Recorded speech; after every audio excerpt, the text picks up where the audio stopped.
As some of you may know, I unfortunately am British.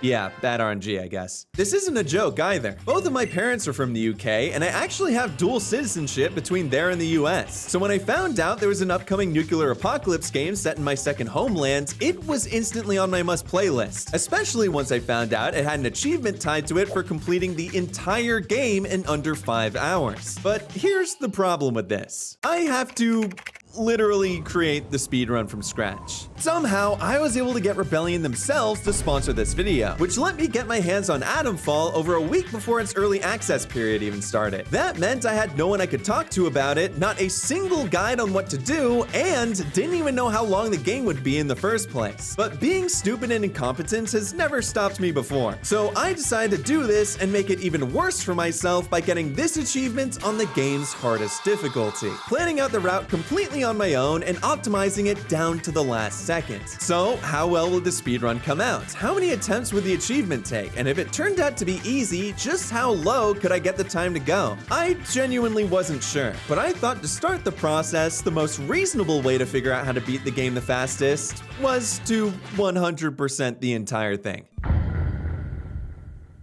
Like any good speedrun, a lot of attention and optimization has to be put into the beginning of the game, as when the resets start piling up, you'll be playing it a lot. So, how does Atomfall start? Well, you begin the game waking up in a rundown room with classic video game amnesia. But if you take into consideration all the context clues, such as the man talking to you in a hazmat suit and the lack of personal hygiene products anywhere, then it becomes pretty easy to conclude that you probably just got home from a Super Smash Bros. Tournament. Hello, sir. I promise I do not smell that bad. Aside from that, our first order of business is to have a conversation with our new slowly dying friend here. Atomfall's dialogue system works by giving you a list of options along with an intention next to each of the choices. And even though there aren't any skill checks to speak of, choosing the right things to say may grant you some extra info and items for free, or on the other end of the spectrum, can even make the person turn hostile towards you if the conversation goes badly enough. Like if you were to say something incredibly stupid and egregious, such as oatmeal and raisin not being the best type of cookie. Thankfully, this talk doesn't have any controversial topics that you can answer as horribly wrong as that. So once the conversation ends, the mysterious hazmat man gives you a note. The interchange. The secrets are inside the interchange. Do not forget the interchange. You have the keycard to lift the quarantine lock to open the interchange. Okay, I'm getting the sense that I might need to go to the interchange. I don't know. Hands you a keycard. The truth has got to get out. Yeah, I got that from the letter. Don't worry. And now you can freely head out into the expansive world of Atomfall. All right, well, I guess it's staying a secret.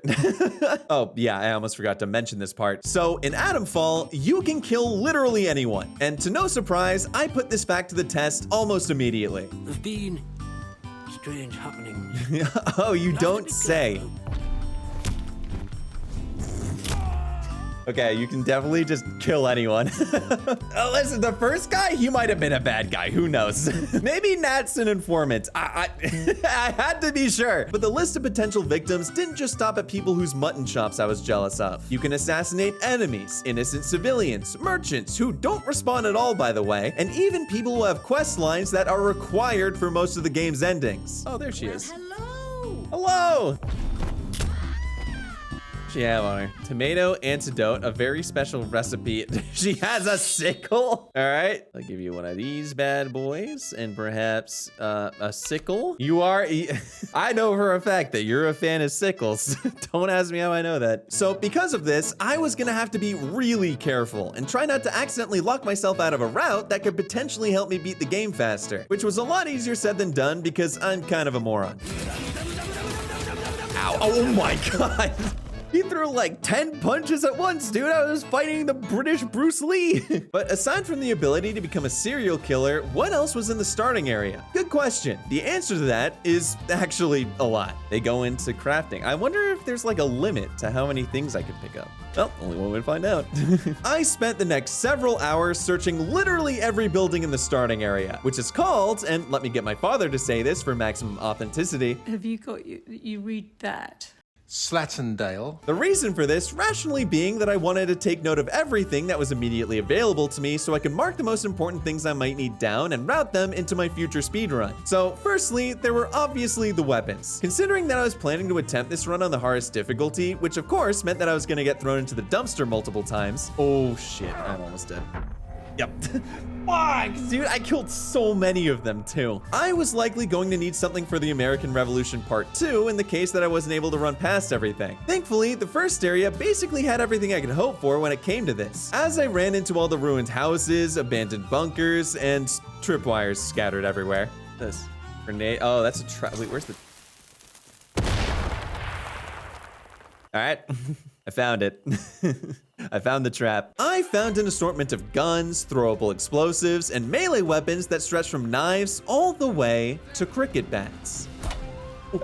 Oh, it worked! Oh my god, that was just pure luck. It was then I discovered that I was basically a natural Don Bradman, a Sachin Tendulkar, a Jiminy, who is a cricket. So I ended up using this bat a lot, along with a rusty revolver I found randomly, which, no joke, is one of the best weapons in the game on account of all the human enemies only needing one shot to the dome to go down. And that's honestly still surprising to me, since I didn't think some of these British people had a brain to begin with. Who's out there? Come on. I saw that. Uh-huh. Come here. Bastard! All right.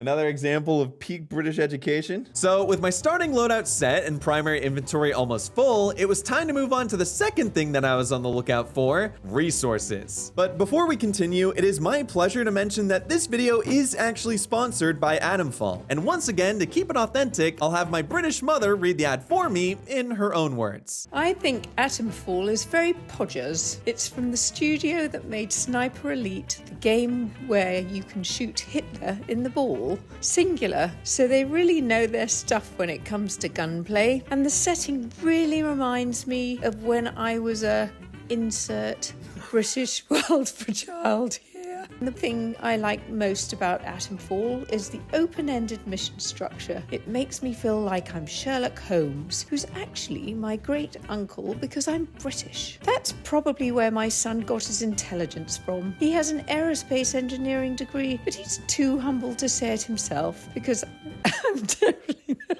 So if you want to enjoy Atomfall as much as my favourite son, sorry Rory, you don't have that YouTube cloud.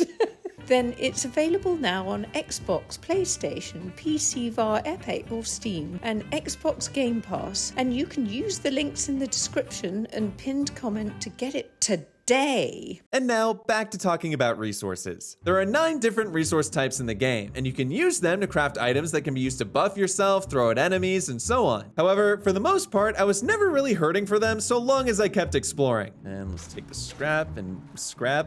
Cool. String, glue, nice. My 3rd grade science project is gonna go crazy with these. Along with those, there also happen to be key resources, such as skill books you can use to give yourself enhanced abilities, and most importantly, atomic batteries. These are usually found either by trading with people or in very specific out-of-the-way places, which meant that throughout the playthrough, I was gonna have to keep an eye out for any so I could figure out the shortest path to the amount I needed. But the reason I even needed these things in the first place is because after I completed my sweep of the area like I was pre-glow-up Cinderella, my next stop was heading over to the puzzle that I'd spent the rest of the playthrough trying to complete.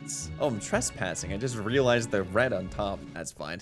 They probably don't mind. On account of the whole being dead thing. This is the Interchange, a secret underground lab that's researching something I won't reveal for spoiler reasons, but it's here you discover that in order to beat the game, you'll have to find all the items necessary to open up Oberon, the facility's deepest level. This includes 4 batteries to power up the 4 different data stores, discovering other Interchange entrances to give you access to said data stores, a signal redirection device to flip some power switches, and... Fuck, bro. Oh my, that actually scared me. Figuring out how to not get jump scared by the water. I'm still working on that one, actually. It wasn't even the jump scare, it was the fact that I was about to get clean, dude. I'm a gamer, I revel in my stench. It almost got me to take a shower. Ugh, yuck.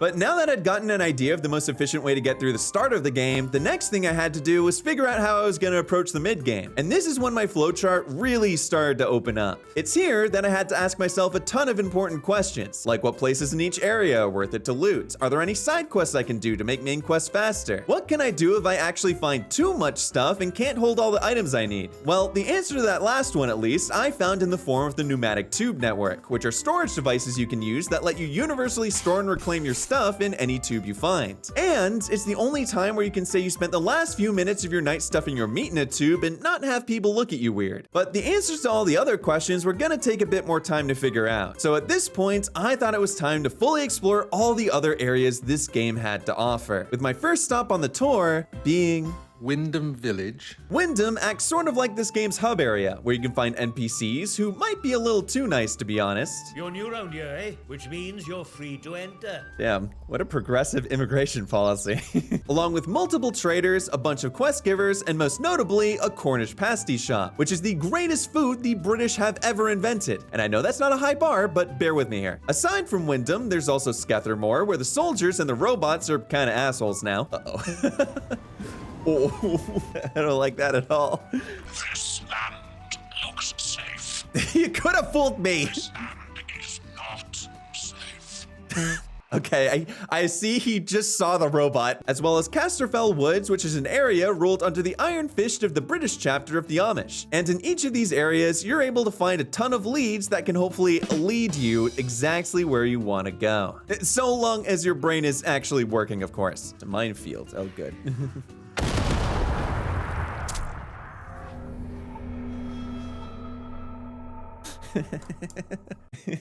Listen, I can read pretty well, but the problem is that it takes a little bit to actually process in my brain. However, like I mentioned before, my focus was to find the best gear possible and all the items I needed for the interchange. So in each of the 5 main areas for around the next 10 hours, that's exactly what I did. One of the first things I chose to do was trade all my excess loot to Molly the trader, who happened to have a battery and a tip that she sold her second battery to the town vicar. So using that information, I went over to the Wyndham Church only to find out that a grisly murder had taken place, and the vicar wanted me to help him prove his innocence. This would involve me running around town, grabbing notes, questioning townspeople, and discovering clues until I eventually found out that it was committed by someone I kinda had a feeling about since I first met them. The rubbish they transmit. God, I missed the BBC Light program. I wish I was joking about this, but they transmit their own version of Dick Barton's Special Agent. You mean they transmit about Dick on the BBC? And by completing this quest line, I was rewarded with another battery for the interchange, which was absolutely worth it. However, since I heard he was in possession of it before even entering the church, I actually had the option to extort it from him using dialogue before even starting the investigation, making things way quicker. These were the kind of paths I needed to find if I had any hope of getting this achievement done on time. But because I'm also a nice guy, even though I already did it the fast way, I decided to at least make sure that the military found him innocent of the whole murder thing.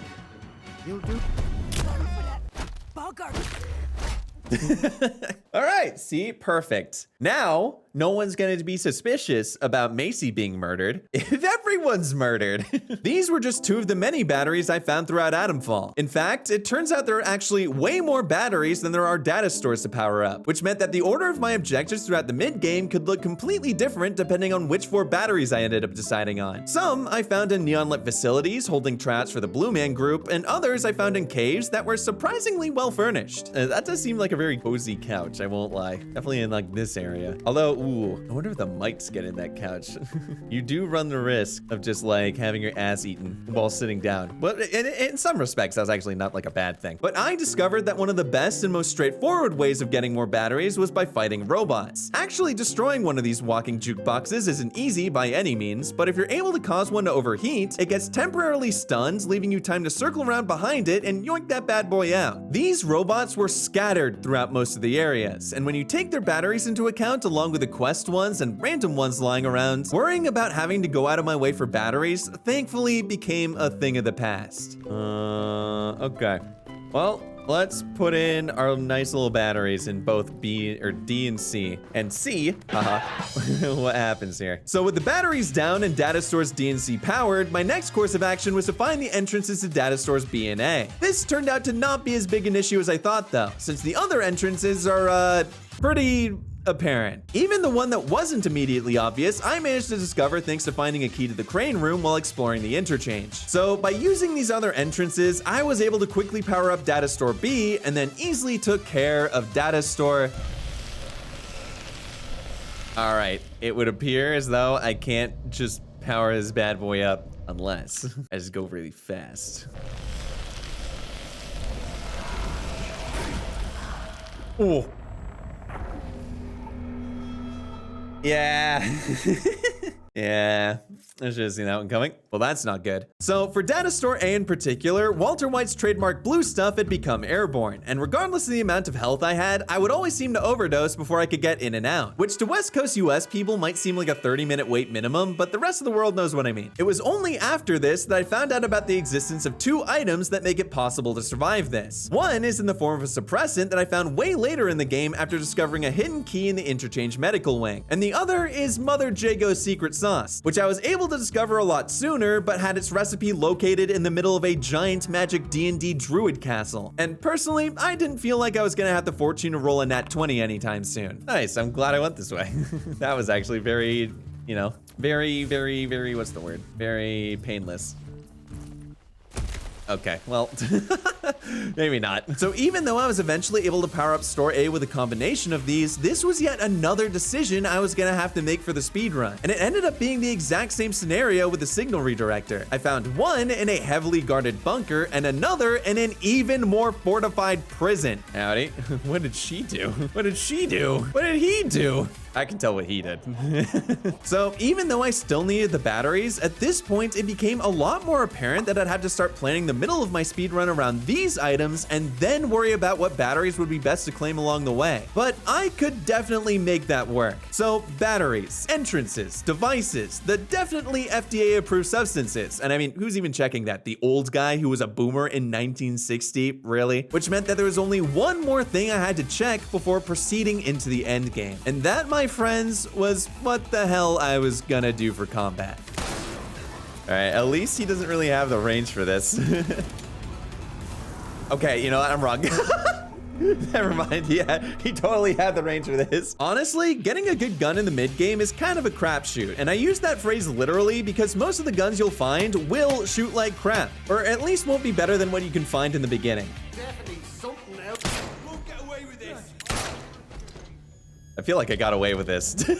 Now, there are exceptions to this, but that usually involves you spinning the Protocol Soldier slot machine, hoping you hit it big with a weapon drop, worrying about having an aeroectile dysfunction incident, or alternatively, meeting the same fate as Nicolas Cage in The Wicker Man, which might not necessarily be great for the whole going fast thing I'm supposed to have going on here. So, after spending an unreasonable amount of time trying to find something consistent, I concluded that the best thing to do for the speedrun would be to keep my starting loadout throughout the whole game. But then the question was, how would I need to approach the actual gunfights and encounters without better weapons? One of the key parts about this game that I haven't talked about yet is stealth. In almost every situation, you have the ability to use the intentionally designed environment to shuffle your way around areas without being seen at all. The issue with that, however, is that my brain is not built to be stealthy at all. I'm seeing so many immersive sim stealth elements that I could possibly use, and I just proceed to throw knives at their heads. Yeah, fuck you. Come here. Something tells me this is not exactly the way the devs intended me to play, but hey, they're the ones who gave me a code. They knew what they were signing up for. It also happened to be really slow sneaking around everywhere. So what was the answer to dealing with the enemies then? Crafting enough explosives to create a second nuclear incident? Perhaps taking advantage of a complicated exploit that made me... Or was there possibly some way I could talk these outlaws and druids down as part of some quest that I could rush to get done in the beginning? Well, finding bomb recipes wasn't worth the time. There weren't any glitches I could find that break the game in that way, and all my negotiating skills are going towards trying to get you to subscribe to my YouTube channel, which, you know, is hopefully is working. But that's okay, because what I did find was way better than that. And that's because my strategy was running past the enemies and hoping I got lucky. I know, sometimes I impress even myself. With every side quest completed, every area explored, and every last thing of interest jotted down in my notes, the last thing I had to do in my initial playthrough was determine which quest to complete to reach the end of the game. In Atomfall, there are 6 members of the quarantine zone you can escape with. The default ending, where you don't have to do any extra work, is achieved through escaping with the guy on the telephone, where you simply have to power up the interchange, activate the self-destruct switch in Oberon, and escape the facility. For the other 5 endings, however, you have to do everything you need to do do for the default ending, but also travel across all of the areas, completing favors for your chosen escapee. Now, the answer to what the fastest ending would be might seem pretty obvious at this point, but this was the last thing I had to do to finalize my speedrun, and I was gonna want to be as sure as possible. So after an exhausting amount of testing and brainstorming insanely creative steps, I found that the fastest route is actually the default ending. I mean, it was pretty obvious. I don't know why you got your hopes up. But now, that was it. And with that last piece of the puzzle filled, it was finally time for...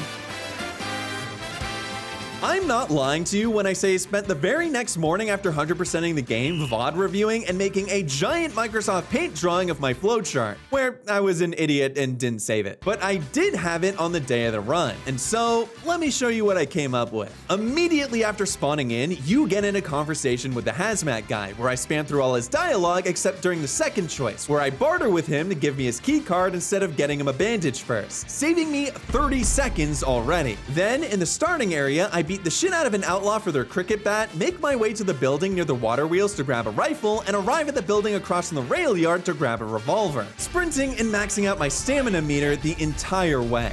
You might also be hearing the heart thudding. It's not your heart, I promise. I know I'm a heart throb, but that's, no, it just so happens it is the game. But this is exactly when my mid-game planning was about to go into effect. I spent a while planning this part out, and I was incredibly confident in the shortcuts I'd found. So my first stop after collecting my loadout would be Winton Village Hall to meet up with the captain. Where'd he go? Uh-oh. All right, we've already hit the first snag in my routing here. As it turns out, the captain is not in the hall when you first get to the village. I didn't know that though, because in my initial playthrough, I went to and from the village multiple times before meeting him and had no idea this was even a possibility. Already, my route was falling apart, but that's okay because I could just do the next thing on my list and hopefully circle back to this step without losing a bunch of time. So I proceeded to negotiate with Molly for her battery. Powered up Data Store D in the interchange, and then used the weapons I grabbed earlier to kill a robot, snag its battery, and power up Data Store C. At this point in the run, I felt like even though I'd messed up at the start, I was still more than likely on pace to finish this attempt within the 5 hours. Especially when killing the vicar for his battery went off without a hitch, and so did reporting Iris's husband to the now present captain, which allowed me to enter the Skethermore protocol camps without them becoming aggressive and— fuck, I forgot the suppressing key! God damn it. Okay. Problem. Okay, so things were not going very good now. I had to go all the way back to the interchange, grab the basement key, grab the suppressant in the village, and head back to Skethermore. I had been so focused on going fast that I was skimming my flowchart too quickly as well, and because of it, completely forgetting important steps. But even after recognizing this, the mistakes just kept on coming. I'm almost dead. God damn it. Oh, fuck. Oh, God. Oh. Okay, so the robot's not supposed to be there. Hopefully, we're also gonna not get hit by anything else. We got hit by something else. Of course, dying doesn't have an effect on the in-game timer since you can just reload an earlier save, but I thought for the spirit of the challenge, I'd freeze in place for the amount of minutes between my last save and eventual demise. So I actually lost a ton of time to deaths too. I mean, what kind of a dumbass would think running by enemies and getting lucky on the hardest difficulty would be a good idea? But after sloppily following the rest of my route, I eventually made it to Oberon. Once there, I snuck by all the robots and thralls and hit the first, the second, the third, then the fourth self-destruct switch, and even though my first run was going as miserable for me as it could have, I was still on pace to get it. And this achievement was going to be mine. What was that noise? Oh God. I should be able to sneak my way past all this fighting that's happening here. How did everyone find this place? Isn't this supposed to be like secret? How do you even get in? I guess I didn't close the vault door now that I think about it. Okay, you know what? Fair point. All right, spawned in. Excuse me. Telephone's ringing over here. Ready to leave? And easy peasy! Escaped the quarantine zone. And so, with the final phone answered and my achievement unlocked, the biggest challenge in Atomfall, the speedrun I had spent a week preparing for, was finally done in 57 minutes. I don't know what's up with the timer, by the way. It was like that when I got here. Oh my God, that was a pushover. Yeah, anticlimactic might be a bit of an understatement here. I spent almost a week searching and writing myself a comprehensive guide only to beat the game in a fifth of the time I was given. Maybe I was just naturally talented. Yep. Okay, yeah, maybe not. But I definitely wasn't expecting to get this achievement on my first try. I mean, I literally set aside 12 hours today to do this. What was I gonna do now? But then I got to thinking, maybe this was a good thing. I had spent all my spare time over the last week doing nothing but 100%ing the game for hours each day. And now I pretty much had the entire day to myself. Maybe I could go outside, go on a run right before I remember I hate running and just go to the gym instead. Maybe I could catch up on some reading so I could graduate to books without pictures in them. Maybe I could do all the taxes I'd been putting off to get this video out. Maybe I could...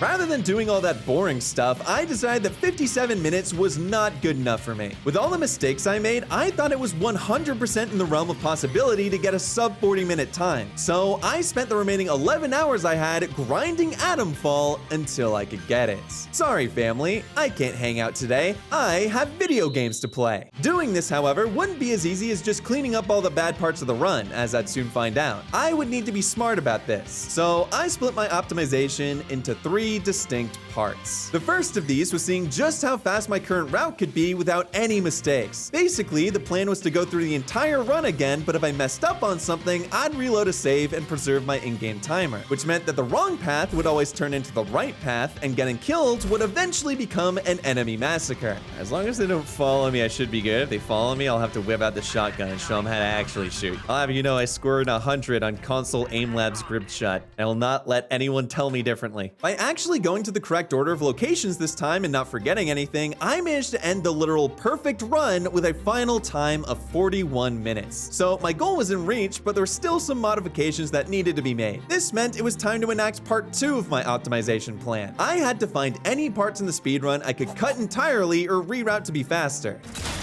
Ow. What? I'm behind the... Oh my God. This process honestly started off pretty well. I realized that the cricket bat I looted at the start wasn't actually being used, especially since Molly had a melee weapon on her body. So just like any other average American, I forgot cricket even existed. And then when it came to getting to Daz Store A later in the run, I found that going through the interchange entrance in the village was way faster than going through the one in the woods, which I knew already, but discovered a path where I could vault into it from behind the church so I didn't get killed by the guard there half the time. A key discovery, however, was that you don't actually have to answer the phone at all to get the default ending, even though it's the one where you escape with the guy on the phone. So I ended up just ignoring all his calls entirely until the final one. Shut the fuck up. Yeah, you ever get those spam calls? I think the speedrun would benefit from having Kit Boga standing right next to me so he can take care of the guy so I'm not distracted. Those 3 things alone got me down to a low 40, but it was after this that things got a lot trickier to plan out. What I eventually realized is that a majority of the resources you use to craft items are randomly spawned in. So even if I found enough ammo in one run to do everything I needed to, it wasn't guaranteed that it would happen again in the next one. To compensate for that, I had been looting miscellaneous items wherever I could find them. But in order to drop that last bit of time for my route, I had to exclusively loot from specific caches and locations that were on my way to my objective. This last adjustment was the one that could potentially get my time down to just scrape 39 minutes. And by looting from these specific places only when I needed to, I was consistently on pace for 39-minute runs until I got here. Just dead. Yep. Fuck. I don't have enough healing. All right, we're gonna have to make a detour. Damn. On the hardest difficulty, health was the most precious resource I could ask for. Along the route I created, there were plenty of places where you could find food, bandages, and sometimes tea, which has the added benefit of refreshing your stamina meter. However, finding all that stuff didn't matter when it was immediately consumed after running into a guy with a gun and a stupid accent. So during the rest of my 11-hour CBT session, I died at the beginning. Oh, dude, what the middle? Yep. And rarely got to the ends. But whenever I did, I had to deal with the spores. Running to get the Jago juice was impossible if I wanted to get my time. So I had to make do with only the suppressant, where I'd still lose a good chunk of health whenever I went through them. It pretty much meant that I had to get lucky with finding healing items, be healthy enough to run through the spores, and then not get touched at all after. But this only happened once in my entire 11-hour ordeal. And I'm sure sure you might be able to guess what happened there. No! Oh, God damn it. Use burn salve to reduce flamethrower damage. Hey man, thanks. Good advice. What if I am literally on fire? So after an entire day of playing, I couldn't get to 39 minutes. I was able to get the 34 playing on easy, but it just didn't feel like the accomplishment I wanted. But since I got the achievement, spent all that time on it already, and got the 3rd completion in the world, which I lost to another British man and will never forgive this country for as long as I live, I thought it might be time to just call it quits and move on to something else. Yeah, right. On the very next day, I woke up and launched the game. And despite not having any expectations of the run, I did this. Step 1, grab my 2 weapons and kill Molly for her battery. Step 2, power up the interchange as well as store D. Step 3, kill the robot on the lower floor and take its battery. Step 4...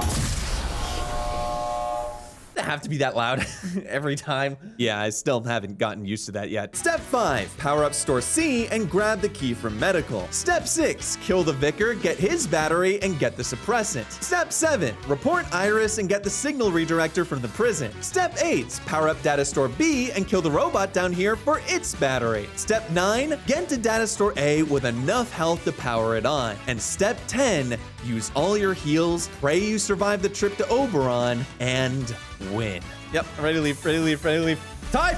All right, I think we did it. Let's go, dude! I guess, I think this is world record. Dare I say. Am I the only person who have speedran Atomfall in their lives? Absolutely. But does that matter? Absolutely not. Maybe a little bit, but so even after all that, I finally got my 39-minute clear. In all honesty, doing this was actually really fun, and now I can rest easy knowing I got the best time I possibly could, which, if we're being honest, has probably already been destroyed by the time this video comes out. But hopefully I've done enough to be on this game's speedrun Mount Rushmore or Stonehenge or whatever. So I'd like to quickly thank Rebellion again for sponsoring me, and don't forget that you can also get your hands on Atomfall right now and try to beat my time on Xbox, PlayStation, PC, and Xbox Game Pass if you follow my links in the pinned comment and description below. Also, don't forget to subscribe, check me out on Twitch to watch me do this live, and with that, I'll see you all in the next one.